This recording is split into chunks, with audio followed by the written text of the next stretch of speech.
जी अस्सलाम वालेकुम। प्रोग्राम एक सवाल एक जवाब में प्रोफेसर हकीम अब्दुल हमीद राव आपकी खिदमत में हाजिर है। आज की जो वीडियो है वो हम पिज़्ज़ा, बर्गर, शवारमा और कोल्ड ड्रिंक के बारे में कर रहे हैं। तो सबसे पहले ये समझ लें कि ये चीज़ें वैसे तो आर्टिफिशियल बहुत अच्छी हैं, लेकिन बहुत नाक़िस ग़िज़ा है।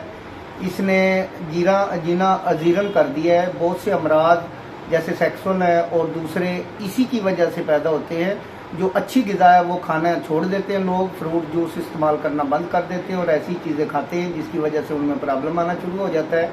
इसकी सबसे एक बड़ी वजह ये है कि आप ये समझ लें कि अगर आप रोज़ाना कोल्ड ड्रिंक पीते हैं तो आपका दिमाग सिकुड़ना शुरू हो जाएगा। और बहुत से लोग तो मैंने ऐसे भी देखे हैं जो अपनी मर्ज़ी से बोतल जो है छोटे छोटे बच्चों को पिला रहे होते हैं, लेकिन आपको इस तहकीक का नहीं पता। ये जदीद तहकीक है जिससे दिमाग सिकुड़ना शुरू हो जाता है कोल्ड ड्रिंक से। तो आप छोटे छोटे बच्चों को जो बोतलें वगैरह पिलाते हैं तो ये गैर मुनासिब है। आप इसी चीज़ से हट जाएं, क्योंकि बच्चे हमारा मुस्तकबिल हैं और अगर हमारा मुस्तकबिल बच्चों की ज़िंदगी तबाह होगी तो हमारा मुस्तकबिल भी तबाह हो जाएगा। वस्सलाम, मिलते हैं अगली वीडियो।